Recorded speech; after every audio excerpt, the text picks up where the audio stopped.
Recent డేస్లో నేను ఎంతగానో నా యేసయ్య నామంలో ఉన్న శక్తిని నేను ఎంతగానో రుచి చూస్తానండి. 25 days ago I had an emergency C section. నాకు ఎమర్జెన్సీగా సిజేరియన్ చేయవలసిన పరిస్థితి. అయితే ఆ టైంలో ఈ సాక్ష్యం అంతా చెప్పడానికి ఇప్పుడు సమయం లేదు. మరి రానున్న రోజుల్లో నేను మా బాబుని తీసుకొని వచ్చి ఈ సాక్ష్యం చెప్పాలని అనుకుంటున్నాను. అయితే ఈ ఒక్క మాట నేను చెప్తానండి. కరెక్ట్గా ఇంత ఎమర్జెన్సీ సీ సెక్షన్ అయిన తర్వాత బేబీ హార్ట్లో ఏమైనా ఇష్యూ ఉండొచ్చేమో, సో ఫీటల్ ఎకోకి తీసుకెళ్దామని చెప్పి వేరే హాస్పిటల్కి తీసుకొని వెళ్తూ ఉన్న సమయంలో బయట అంబులెన్స్ సౌండ్ వినిపిస్తూ ఉంది. ఇమాజిన్, ఇక్కడున్న ప్రతి తల్లికి ఈ బాధ అర్థమవుతుందేమో అండి కదా. అప్పుడే డెలివరీ అయ్యి ఇప్పటి వరకు బేబీని కనీసం సరిగ్గా చూడడానికి వీలు కాలేదు. ఇప్పటి వరకు బేబీ ఆల్రెడీ NICUలో ఉన్నాడు.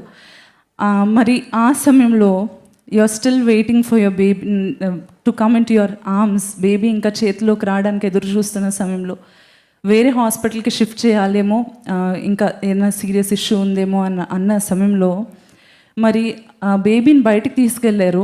నేను ఇంకా లేచి నడవలేని పరిస్థితిలో ఉన్నాను. అయితే బయట అంబులెన్స్ సౌండ్ వస్తుంది. అది నాకు తెలుసు, నా బేబీని అందులో తీసుకొని వెళ్తున్నారని.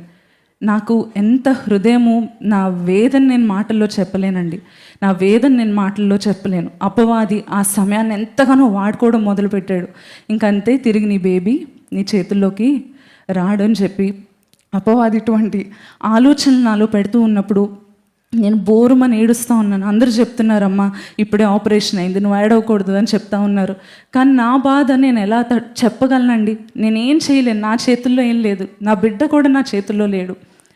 ప్రవ్వా, ఇంత వాగ్దానాలతో కలిపి నువ్వు ఇచ్చిన బిడ్డ ప్రవ్వా తిరిగి నా చేతుల్లోకి వస్తాడో లేదు నేను చెప్పలేను ప్రవ్వా.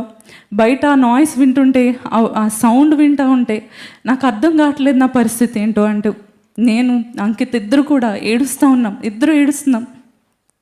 ఆ సమయంలో నాకు జ్ఞాపకం వచ్చింది, ఇది అపవాది యొక్క తంత్రము. ఎందుకంటే ప్రభు నాకు నా బిడ్డ విషయంలో ఇచ్చిన వాగ్దానము, ఆయన నీకు సంపూర్ణమైన బహుమానం ఇచ్చును అనే వాగ్దానం ప్రభు నాకు ఇచ్చాడు.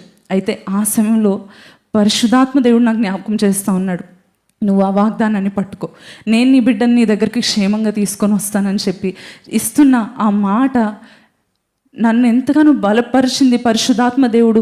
మరి నన్ను బలపరుస్తూ ఉన్నాడు. ఆ సమయంలో నేను చేసింది ఏంటో తెలుసా?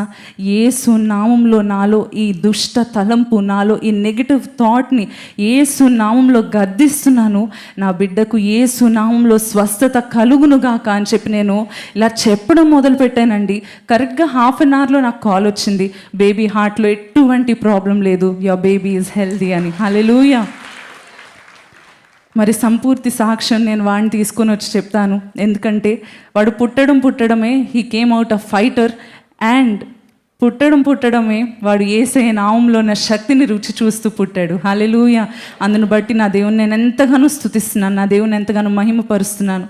ఇది నా జీవితంలో సాక్ష్యం అండి.